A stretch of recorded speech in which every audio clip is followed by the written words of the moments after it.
అందరికీ నమస్కారం అండి.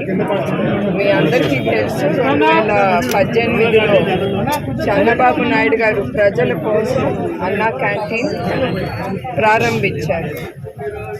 ఇది అందరికీ అందుబాటులో ఉండాలని 5 రూపాయలకే భోజనం అని ఆయన స్టార్ట్ చేశారు. ఆయన ఒక్క సంవత్సరంలోనే అంటే 2019లోగా 368 అన్నా క్యాంటీన్లు ఓపెన్ చేశారు. ఒక్కొక్క క్యాంటీన్లో రోజు 1000 మంది భోంచేసేవారు నాకు తెలిసి. అంటే లెక్కేస్తే దగ్గర 2,25,000 మంది భోంచేసేవారు.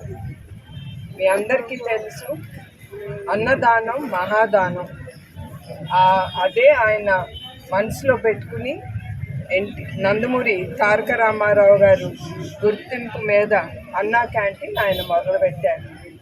అట్లాంటిది 2019లో వేరే ప్రభుత్వం, ఇప్పుడుండే ప్రభుత్వం వచ్చి అన్నీ వాళ్ళు కొల్లగొట్టారు అన్నా క్యాంటీన్లన్నీ.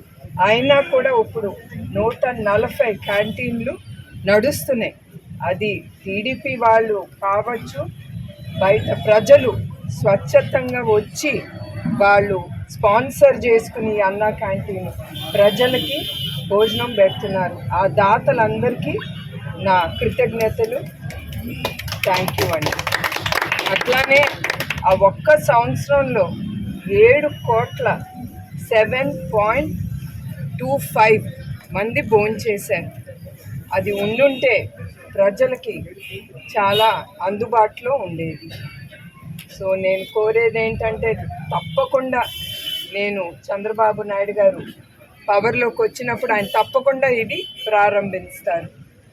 మంగళగిరిలో లోకేష్ గారు కానీ, కుప్పంలో చంద్రబాబు నాయుడు గారు కానీ మొదలు పెడితే అది కూడా ఆపారు. కానీ ఎవ్వరూ వెనక అడుగు వేయలేదు. వాళ్ళే కాదు, తెలుగుదేశం కార్యకర్తలు కానీ, తెలుగుదేశం సింపథైజర్స్ కానీ ఎవరు వెనక్కి అడుగు వేయలేదు. అందరూ ధైర్యం చేసి ఈ అన్నా క్యాంటీన్ ముందుకు తీసుకెళ్లారు. అది మా తెలుగుదేశం బిడ్డల గొప్పతనం. సో అందరికీ మరొకసారి దాతలందరికీ నా నమస్కారాలు. ఇచ్చారు కదా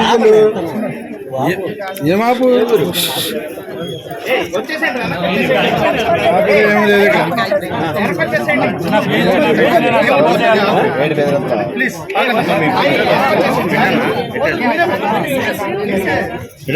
వచ్చమ్మా